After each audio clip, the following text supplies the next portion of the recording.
So rookie Steph Castle fell even lower in the NBA rookie ladder. What does that mean?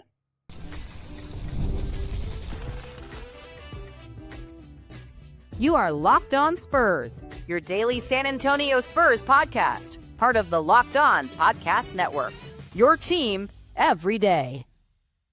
Hey, welcome back to Locked On Spurs. We're doing the Locked On NBA Network. I'm your host, Jeff Garcia, Spurs writer for Kansas City, San Antonio. Glad to have y'all back, and happy Friday, TGIF. Hope y'all are having a great one and ready for that weekend. It's here, everybody. It's here. Get ready to stretch your legs, get out of that office, or you're working from home. Just enjoy some time away from work. Hey, what are we talking about today? Well, you can see on your screen, we're going to be discussing rookie Steph Castle. He fell once again in the NBA rookie ladder. How much is that going to impact him in the Rookie of the Year chase? What can be done? Should he go back to the starting lineup? And then we're going to look ahead at tomorrow night's game, Spurs-Lakers, right here on Locked On Spurs. By the way, everybody, I am the Spurs beat writer for Kens 5 San Antonio. Make sure you go out there to kens5.com/Spurs and subscribe to Locked On Spurs wherever you get your favorite podcasts, whether it be iTunes, Spotify, Kens 5 Plus app. You know where to go. Subscribe right now. And speaking of subscribing, we have a Locked On Spurs newsletter. If you're on the YouTube side of things, click on the link below, or the description, I should say. In there is a link, all right? Can't make it easy for you. It says LO Spurs newsletter. Click on that. It's completely free. I think you'll enjoy it. It hits your email inbox every single day. So how about that? So yeah, NBA rookie ladder went out a couple days ago, the latest edition, and another week, another drop for Steph Castle. He was at number 1 for one edition a few weeks ago. Then he dropped to number 4, and he 5 again. There's some players that have just leapfrogged him, from Alexander Sarr, the Wizards guy, a pair of Grizzlies rookies, Edie, not surprised there. But yeah, what is going on? What did the NBA rookie ladder have to say about why he's dropping? Is this to blame on the rotations? Should he go back to the starting lineup? Look, in a season where they're kind of in the middle right now, looking for any type of win, and if Castle can get that Roy, my goodness, I think that'd be great for him and for the Spurs organization for picking him up at number 4. And hopefully he'll become a big piece for the rebuild with Victor Wembanyama. But we got a good treat for you. We got a first-time guest. Yeah, it's been a while since we had a first-time guest. I sit with him during media row at games, and we've talked about this. Like, hey, I kind of want you to come on Locked On Spurs. We finally made it happen. I'm going to introduce you my good friend. He is Manuel Solis. Where's Manuel? There he is. What's going on, Manuel? Hey, Jeff. Thanks for having me on. Not a problem, man. He is with the SA Current, and you want to follow him on X at, I love the name, Brady Mills. How did you come up with that handle? It was the time when Patty was playing. My son was kind of a young kid at the time and going to games with me. So between me and him, we just kind of came up with, hey, Brady Mills, Yeah. That's not a reflection on you, right? You're not a brat, right? I don't know. At times, I guess I can be, but, I try to be on my good behavior, especially on Locked On Spurs.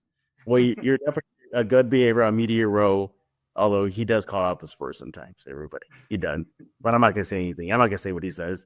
Hey, he's being impartial. He's not going to put his black and silver glasses on all the time. But, again, he is a first-time guest here. So, Manuel, welcome to Locked On Spurs. I'm glad you were able to take some time and join us here to close out the week here on the show. But the reason why you're here, Manuel, is because we're going to put into focus Steph Castle, a promising rookie for the Spurs, dynamic guard, probably the only player on the roster who can create his own shot at this point. Can play some defense, play some offense, but you're starting to see him slip in the recent editions of the NBA rookie ladder. He went from number 1, as I talked, down to 4. Now he's out of the top 4 and now just 5. So progressively, as these editions come out, he's getting worse. Well, at least worse ranked, not play-wise worse, but that. But Manuel, you are the first-time guest. You have first crack at this. Why do you think he's slipping in the rookie rankings? Is it a reflection of him, or is it a reflection of something bigger? Yeah, I think basically it comes down to opportunity and the minutes that he's getting. If you look at kind of where he's at in terms of the minutes, he averaged 19 in December. Mm-hmm. I'm sorry, he averaged 25 in December and 19 in January. So basically, when he made that move from the starting rotation to the bench, it did affect his productivity and his numbers. If you look at that game against the Clippers, even though that was a blowout, I think that's a really good encapsulation of what he can provide for the team. He has the athleticism, he has the defense, he has the playmaking. It's basically he needs to work on his shooting. Right now, I think he's at 38.3% in terms of field goal percentage and 25.4% from three. And so, he is getting touches. He is getting looks. He's, I think, second among rookies with 14 looks per 36 minutes. Right. So he is getting some opportunities still, to put the ball in the hoop. I think it's just a matter of, really using his versatility to maximize the opportunities that he's going to get, because once Jeremy Sohan, returns from his injury, I think he's going to be back on the bench. Yeah. And let's see what NBA.com had to say on why they pushed Castle lower on the ladder. Quote, Castle's averaged 25.1 minutes, seventh most among rookies, so he's still getting minutes among his rookie class. More on that later. But that was in December. He goes, now he's playing off the bench. He's dipped to 19.9 minutes per game this month. And yeah, this is pretty much echoing what you say, lack of time on the court. As a matter of fact, that hadn't been updated, but I believe now it's at 19.7 minutes per game, which is a season low for him, which is not good. Yeah, so, this is kind of like a byproduct of Devin Vassell coming back. Something had to give. Somebody was going to come off that starting unit. Was it going to be Champagny? Was it going to be Castle? Those are kind of the primary targets there. And ultimately, it went to Castle now coming off the bench. But I got to ask you, though, is this a situation where he needs to come back into the starting unit? Not necessarily for his individual award, and I know that'd be great. But do you think overall, should the Spurs go back to him starting with the starting five? Yeah, I mean, it's kind of like you're saying, there really doesn't seem like there's a spot for him to fill in the sense that I think even when Jeremy Sohan was injured the first time, I think even Castle remarked on how, Sohan and Keldon Johnson, provide a lot of energy for the team. Like in a lot of ways, they're like the catalyst or they're a spark for them. So, I feel like when Sohan is healthy, he's going to be in the starting lineup. So then it really comes down to, are you going to move Devin Vassell out of there? And I have a feeling that the Spurs didn't. I don't like to count anybody else's money, but I have a feeling that the Spurs didn't pay him all that money to come off the bench. Yeah, exactly. Now, the last time that Castle played significant minutes was back in December 8th versus New Orleans. He played 34 minutes in that game. Since then, it's in the 20s. It's been as low as 7 in a loss versus Minnesota back on December 29th.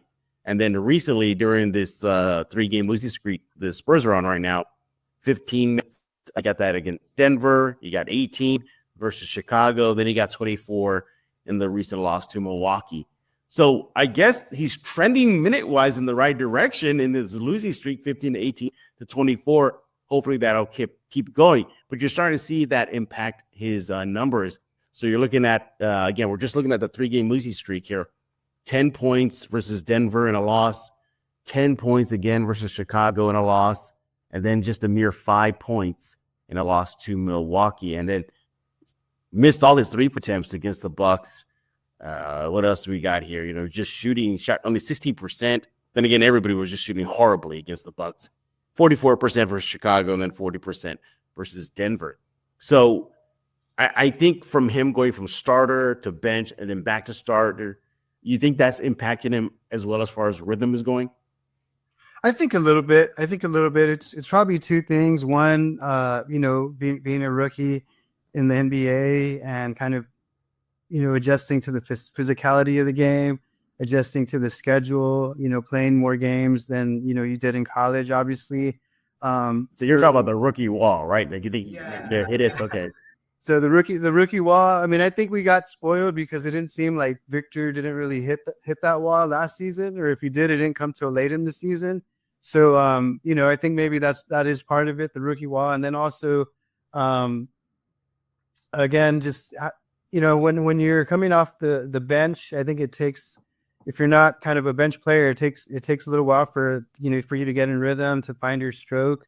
And Stephon even said it himself not too long ago that, hey, any of these guys could be starters, or we're all used to being starters on every team we play on. So it is an adjustment for everyone. Yeah, everybody is adjusting to it. You injury to Jeremy Sohan recently, that kind of threw things. I don't think that's why you had Steph Castle fill in. Then he comes out. Then Devin Vassell returns from injury. Then you got Castle coming back out. So he's kind of just been all over the map here. But, it's interesting, though. Let's talk about that coming up next. All right, let's continue our chat about Steph Castle, the rookie ladder, just his play individually. Coming up next with Manuel Solis, first-time guest here at Locked On Spurs. He is with the SA Current. I believe you cover the Spurs for the Current as well, right? Yeah, so you can check out sacurrent.com for that coverage. There you go. Go there right now. So, yeah, we're going to continue our chat about Steph Castle coming up next right here on Locked On Spurs. But first, let's talk about TurboTax. This is the message from our sponsor, Intuit TurboTax. Are you tired of the endless waiting, wondering, and worrying about your taxes? Well, that's now a thing of the past. You see, taxes don't need to be complicated or stressful. TurboTax is here to change the game by matching you up with a TurboTax expert who can get to work on your return right away.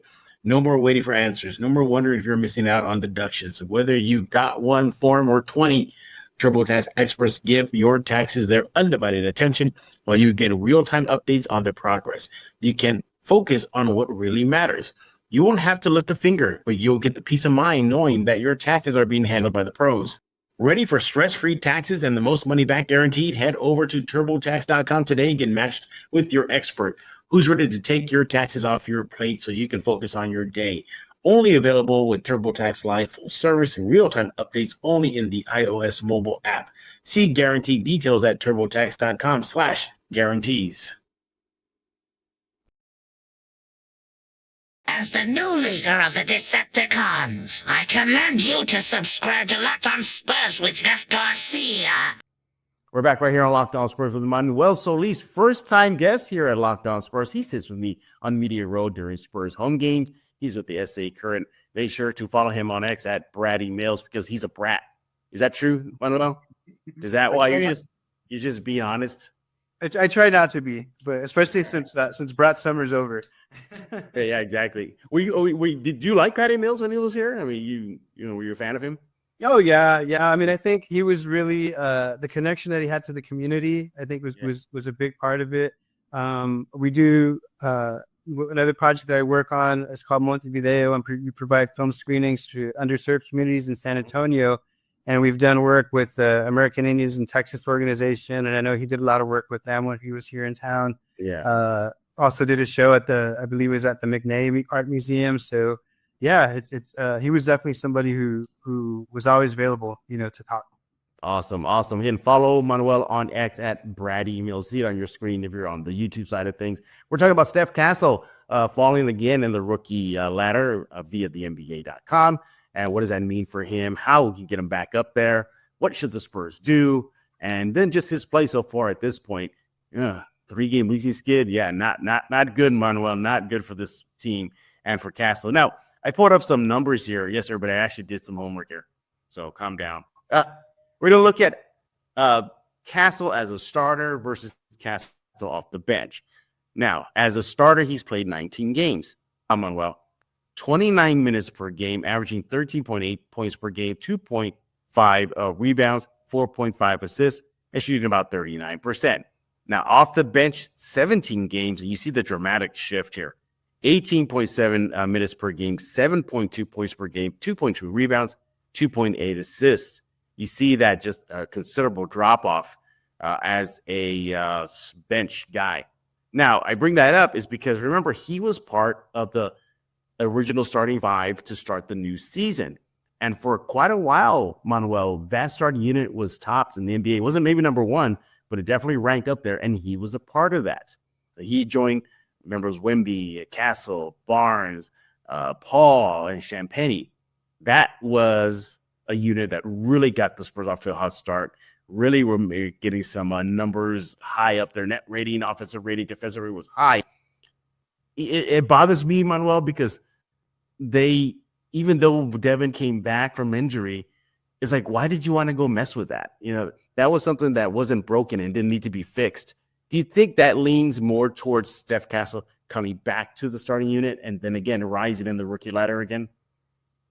Yeah, I mean, I think one thing about him as a player, that because we're talking about the stats and the impact that he has on the floor, is really his defense. The fact that he's already an amazing two-way player.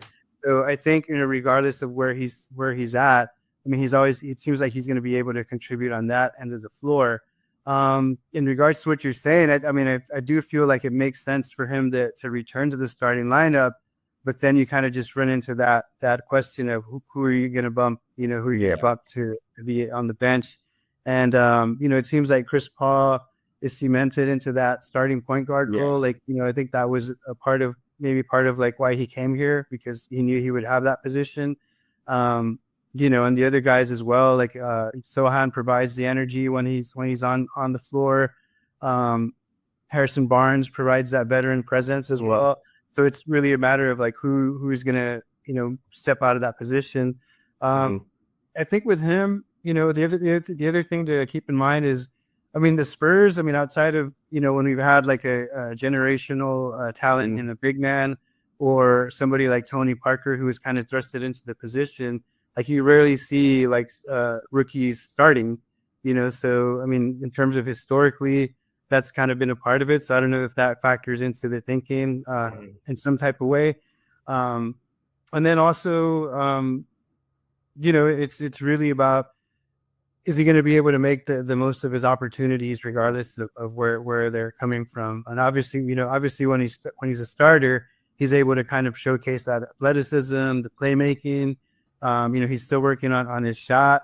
And I think when he gets, not sent down, but when he's on the bench, it's kind of like the margin for error is like a little bit smaller, so some of the things that he does contribute don't necessarily get magnified as much. So I think those are things to keep in mind. Also, the other thing that I think about, in terms of, I guess, more of leaning towards the rookie of the year race is, if Jared McCain had not been injured. Oh, good point. Would this even be a conversation? It was really making his name out there before he tore his meniscus. Yeah, that's a good point there, and I'm glad you brought that up, because I want to just touch on the draft class itself here. This was a draft class that was kind of labeled as it was labeled as weak, that it's not that great. Who's your number one? Is it Sarr? Is it Ricochet? Is it somebody else? It was all over the map, and it's almost being reflected in the rookie ladders. One time it was Castle. Now he's number 5. Right now it's Alexander Sarr. One time it was Zach Edey. I thought Reed Shepherd was going to be the runaway winner of the Rookie of the Year award. That's what everybody was saying. So again, that's no knock on Castle, but just looking collectively at this draft class, this rookie class, yeah, maybe some prognosticators were right that maybe this was kind of a lukewarm draft, that anybody in this draft class, was likely going to win it. You're going to say Zach Edey? Sure.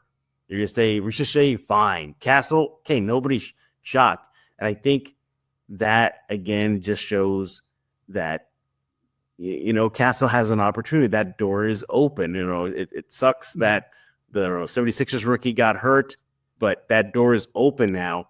And I think, I don't want the Spurs to hold him back. It'd be great for him. It'd be good for his confidence. It'll be good for his resume. It'll be, just a boost for him. And that's why I want to see the Spurs kind of give him those opportunities. And look, you brought it up a little while ago. What he does on that court is impactful from the defense. And we saw against the Bucks, the Spurs don't really have that many shot creators. He's probably like one of the few, maybe Harrison Barnes, but it's really just Castle, Barnes, Wemby. But for him to get those opportunities will not only help him long-term, or this is a rebuild, then let this kid cook, let this kid get out there, get those minutes, so he can be part of a rebuild moving forward with Wemby. At the rate they're going, Manuel, likely they'll end up the season probably hovering around 500. That's not a good spot. That's not going to get you to playing in the West. that definitely gave you the playoffs. So why not Manuel, right? Just throw him out there. Yeah, I mean, I agree with you in the sense that when you're thinking long term, when you're thinking of the future, like it seems like this is going to be the pairing that's going to make it happen. And I know you definitely need some other players to come in to build around the Wemby and the rest of the team. But Castle and Wembanyama, that seems like it's going to be like the 1-2 punch for the future, like Area 51, so to speak. Yeah. So I think it does make sense to give him some of those opportunities. And, it's just, again, a matter of, are you going to prioritize, winning now, or are you going to prioritize like development? And I think that's kind of like been the question for the past 2 seasons. Like the last 2 seasons, we only won, the Spurs only won, was it 22 games? With Chris Paul, you factor in that he contributes, I guess, almost 8 or 9 games, 8 or 9 more wins. So that gets you to what, 30, 31. Last year for the play-in, I think the Warriors and the Kings made the last 2 spots, 9 and 10 with 46 wins. So basically you're looking at, is there enough around Wemby, to reach these like 15 extra wins to get us to say 46, especially in a season when, you don't have your head coach on the sidelines as well, at least for now. Yeah. Yeah, at least for now. Yeah. Now, you want to dig deeper into stats. Whenever Castle gets 24 minutes or more, the Spurs are 11-8. They are above 500. So that's something to chew on.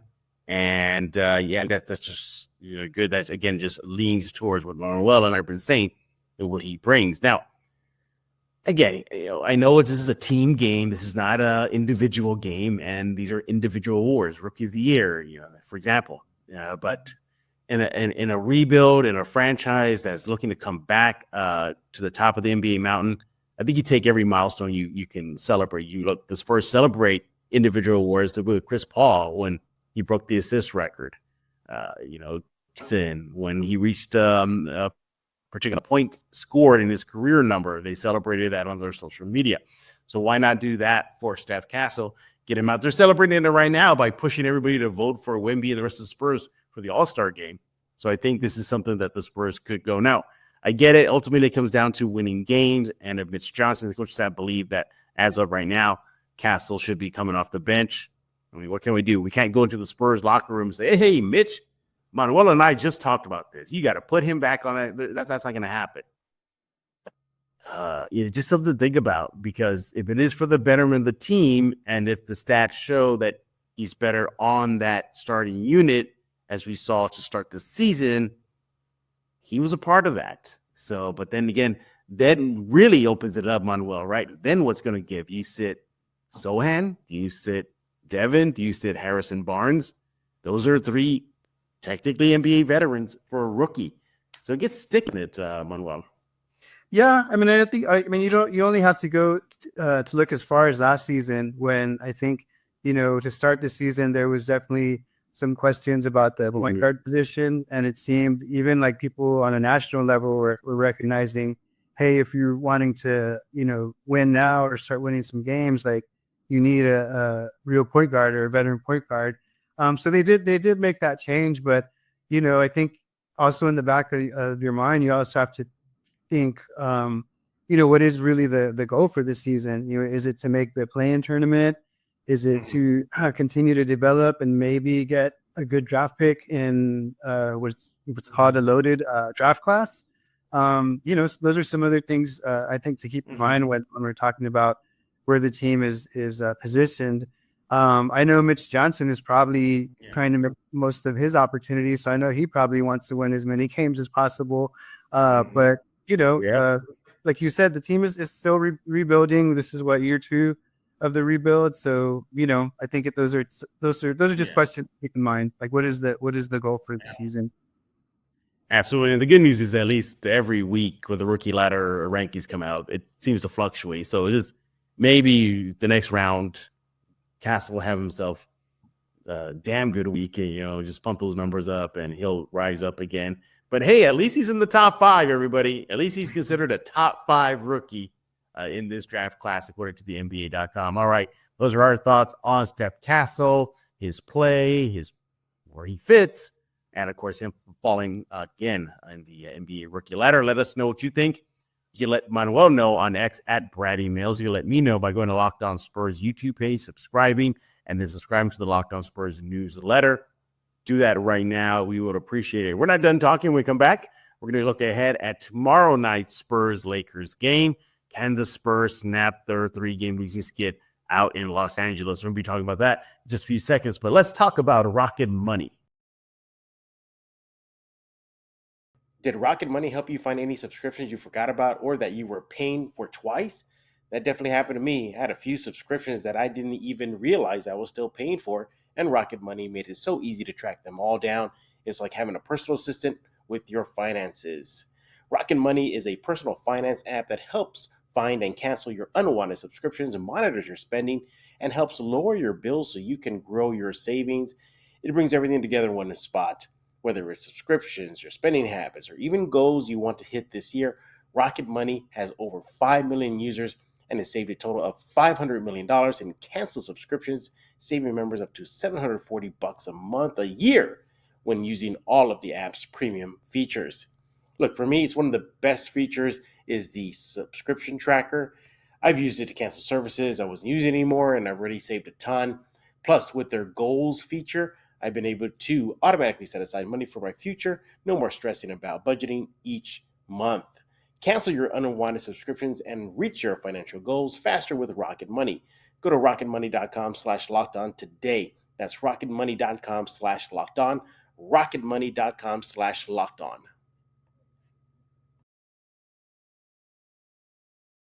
I am Megatron. Do not fail me and subscribe to Locked On Spurs with Jeff Garcia. And we're back right here on Locked On Spurs with Manuel Solis. He is with the SA Current. He writes about the Spurs for the Current. Make sure to follow him on X at Brady Mills. Do that right now. So, Manuel, the Spurs on a 3-game losing skid. It's getting any easier. They're playing the Lakers tonight in Los Angeles. Now, for those of y'all wondering if this game will continue due to the wildfires, Mitch Johnson did speak about that ahead of the game versus Milwaukee Bucks. He said, as of that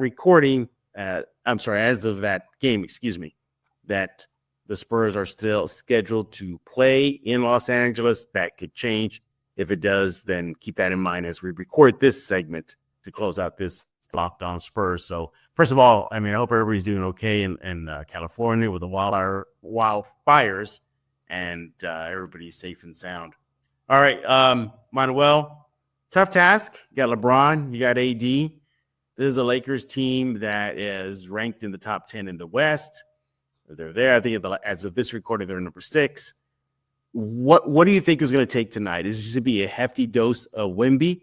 Is it going to be a hefty dose of everybody hands on deck? Because this is a tough out for them tonight. What do you think?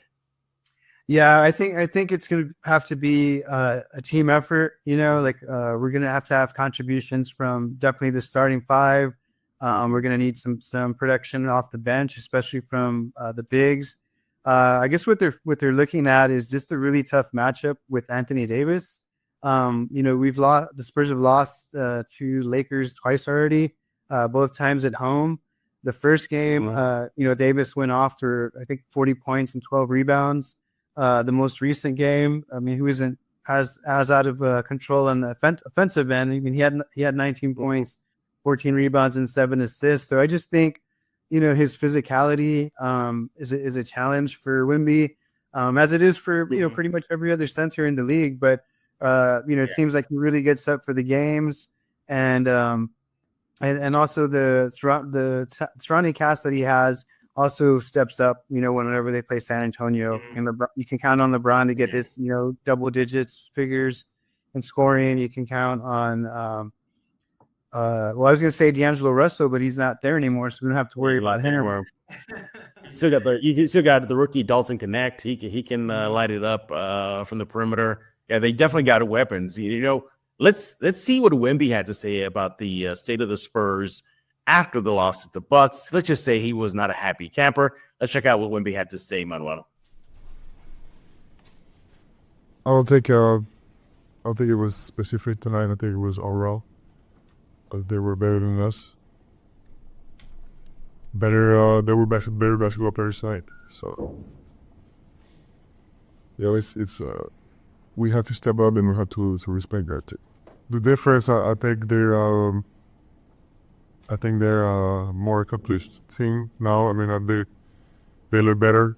They've been looking fantastic this season since after the beginning of season, and we got better too. And I think they I mean they took us seriously for sure, and they didn't they didn't I mean they went all up. So, and also Jeremy helps a lot when guarding down. So he was there last January. There you have it. That was Victor Wembanyama after the loss to the Bucks. Very dejected, but he brought up some couple of points I want to bring up heading into tomorrow night's game versus the Lakers. He said the Bucks took them seriously. I think the Spurs have to have that same mentality. Go in there, I'm not saying they don't take it seriously, but go in there and play a complete game. You're starting to see a common thread now, Manuel, with these games, and especially losses. Lack of physicality. They were the physical team, the opposite team. We fed into that. It could come down to simply that, just pretty much just playing like you got a pair of what, and coming out there and being dogs. And I think they need to have that mentality. When Chris Paul, the 39-year-old guy, is your savior, or at least trying to keep it competitive, that's not a good sign because he's not going to be here with the team long term. It's these young guys. So I need to see the young guys step up. Barnes and Paul, they've been doing their part, but you got to see more out of them. Wemby only had 10 points versus the Bucks. Got minimal touches. I need to see touches for Wemby. I need to see Devin Vassell shake out of whatever shooting slump he's in right now. It's bad. Overall, this team needs to come firing all cylinders from beginning to end. This is a team that cannot take a quarter off, Manuel. What are your thoughts? Yeah, I think it was really evident. The points that you're making were really evident in the game against Chicago specifically. Mm-hmm. You just seemed like there was a lack of urgency there. When you talk about taking the opponent seriously, like maybe some of that factors into it. Against the Bucks, it was a nationally televised game, so you kind of expected a little bit more effort or just like a little bit more energy. But I think, again, Wemby makes a good point when he brings up Sohan again. The players themselves give him credit for being kind of like the spark or being the catalyst, bring the energy. And then there's just the question of the rotation in terms of the bigs. Once Wemby has to sit, Zach Collins, who comes in and steps up. He can be physical, he likes to mix it up. So that part is great. Mm-hmm. It's I think for a lot of people with the other factors, how is he going to contribute offensively? Mm-hmm. And how is his shot looking that specific night? Mm-hmm. I'm a big fan of our other backup center, Bassi. Yeah, San Antonio's own Bassi. I love the energy that he brings. I love the physicality that he brings. But I think at times the question with him is consistency as well. And so really, after those two, it's a matter of who do you have and who are you willing to give some run to. Mamu, it seems like when he's given his opportunities, he's able to contribute. But I don't know if he can really hang with Anthony Davis's or the Jokic of the NBA world. So, that might be something that comes up as we near the trade deadline. Look, again, it's a tough out for the Spurs tonight. You're looking at some of the numbers here from the Lakers. They are well above 500 against teams of 500. I'm going to see if I can pull that up here quickly. So basically, they handle biz teams that they should mop the floor with. So versus team, they're as of this recording, they're 15-2. So so I think Spurs, you got some work to do. Yeah, I think it's too. And, go ahead. Oh no, I was just going to say. I mean, because we're looking at the record, and I think, the record at home, they definitely seems like they're a little bit more locked in with 12-8 record. But once they hit the road, I mean, right now they're at 6 at 11, and and that's just really hard to overcome. Those kinds of numbers. Yeah, and so far this season, we've been noticing the Spurs do not play well on the road. Their season schedule is heavily front loaded with a lot of home games to start the new year. Now it's going into heavy road games, so that's kind of been an adjustment for them. And I know we were mentioning Vassell having a poor shooting night versus the Bucks, but collectively that team just could not find the bucket. I think in the third period versus the Bucks, they only shot at one point they were shooting at 16%. That was bad at one point in the game, and then they took 52 3-point shots, like 52, Manuel, against Milwaukee, made by, I think it was like 18. So, if it's not working, man, just get Wemby and establish him in that paint. Let him go to work. I know Wemby likes to take those threes, but eventually they're not falling. You got to go to your bread and butter. And there's Anthony Davis, he'll probably do his thing versus Wemby, but if Wemby can get that guy in foul trouble, just do something, establish that. I can't even look at the mid-range because this team doesn't even have a mid-range game. The closest is maybe Vassell, but he's, in the shooting slump. So it's all hands on deck tonight. Pick a player, pick a portion of the team, pick the end of the court defensively. He couldn't defend the 3-shot versus Milwaukee. You got to do that tonight. It's just they got work to do. Hopefully the Spurs can get that W. But the Spurs and Lakers, they play tomorrow night in Los Angeles. Again, as of this recording, the NBA nor the Spurs have made an announcement if that game will be postponed due to the wildfires in California. He is Manuel Solis with the SA Current. Follow him on X at Brady Mills. Manuel, first of all, tell us what's going on in your neck of the woods when it comes to Spurs coverage. Yeah, right now, what we try to do is right now do game previews. So you can catch those game previews at sacurrent.com. You can also catch them in our the print edition of the paper. My coverage in the past has kind of like dealt with the intersections of like hip hop and NBA culture. These days it's kind of more straightforward, kind of trying to make it out to games, trying to see, trends or different directions that the team is moving in. Also, I like to tell people that the N in NBA stands for nostalgia. And so a lot of the stuff that I do kind of references the Spurs past or NBA past. This is my 20th season covering the team and the NBA. And to me, this team, like, there are echoes of the 89-90 team to me, in the sense that, that was a team where we added David Robinson, where we added Sean Elliott, or the Spurs added David Robinson, added Sean Elliott, went on to 56 wins. I'm not saying that's in the cards for this team, but I think there's kind of a similar dynamic where, you have Wemby the second year, you have Castle this first year. Absolutely. He is Manuel Solis. Follow him on X at Brady Mills.